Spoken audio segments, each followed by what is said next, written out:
This is the story of the treehouse in Fog Hollow. It's the reason I don't go camping anymore.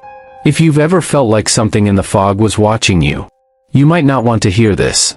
It was Leo's idea, a final winter getaway before college split them apart. A secluded treehouse in the middle of Fog Hollow, miles from the nearest town. No signal, no neighbors, just them, snow, and silence. The place was barely held together, rotting wood, rusty nails, and a rope ladder that groaned every time someone climbed it.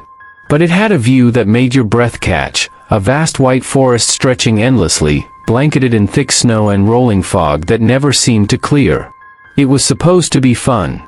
The first night, they drank cheap whiskey, told ghost stories, and laughed until the fog outside pressed up against the windows like a living thing. That's when Jamie noticed something. There's someone standing down there. Everyone went quiet. The treehouse had no electricity, so they were surrounded by black, save for the soft glow of the fire and their flashlights. They all looked out the same window. At first, nothing. Just fog and trees. Then Leo spotted it too. A figure. Barely visible. Motionless. Too tall. No face, or maybe just too much fog to see. It didn't move. Didn't respond when they yelled. Must be a tree, Mia said, but her voice shook. They turned off the lights for the night. No one slept. By morning, the figure was gone.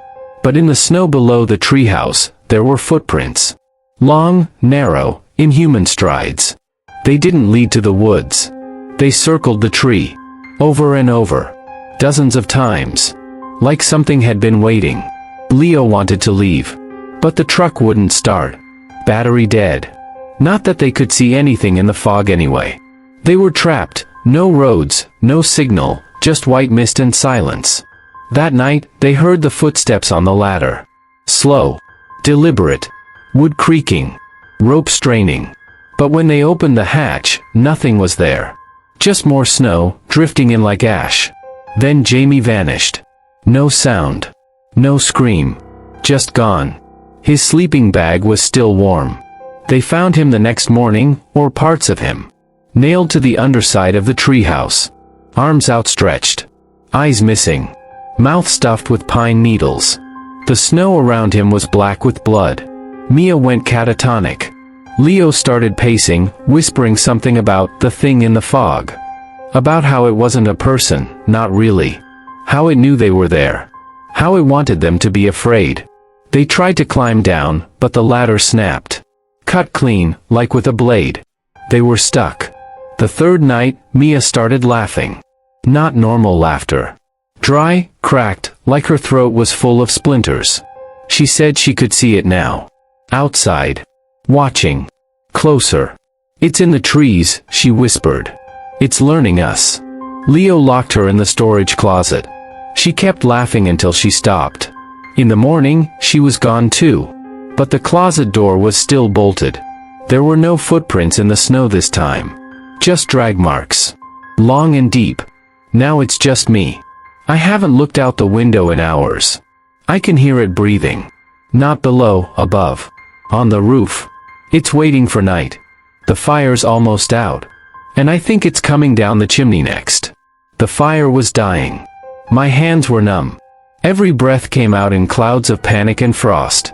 Something was on the roof. Not walking. Crawling. Slow. Heavy.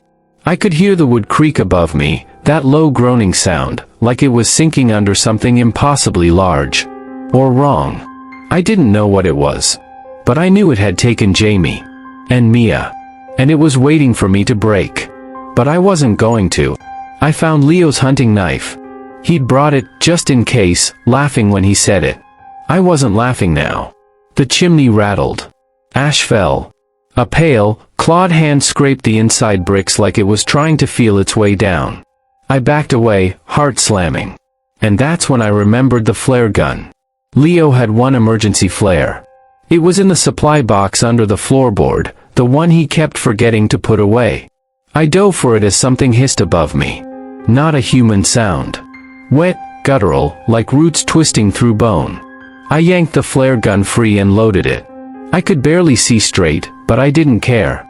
As the chimney cracked, And that thing, a mass of white skin, twisted limbs, and too many eyes, began to emerge. I fired. The flare exploded like a small sun. The whole treehouse lit up red. The thing screamed, not from pain, but surprise. Like it had never been hurt before.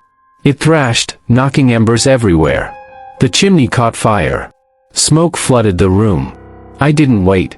I threw my sleeping bag over the flames at the hatch and kicked the burned-out ladder stump until it snapped again, using it as a makeshift rope. I wrapped it around a beam, braced my arms, and jumped.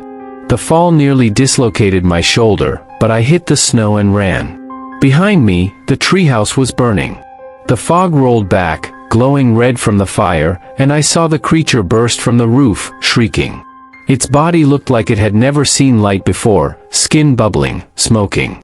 But it didn't follow. It just stood there, watching me run. By the time I reached the edge of the forest, headlights broke through the fog, a rescue team, drawn by the column of smoke. They asked me what happened. I told them a bear attacked us. A lie. Because if I told them the truth, about the thing in the fog, the thing that circles the tree, that takes people apart like toys, they'd never believe me. But I saw it. I heard it. And I know one thing for sure. It's still out there. And it remembers me. If you've ever been in thick fog, and felt like you weren't alone, maybe you weren't. If you've got a story like this, my email's in the description. I'll tell your nightmare to the world.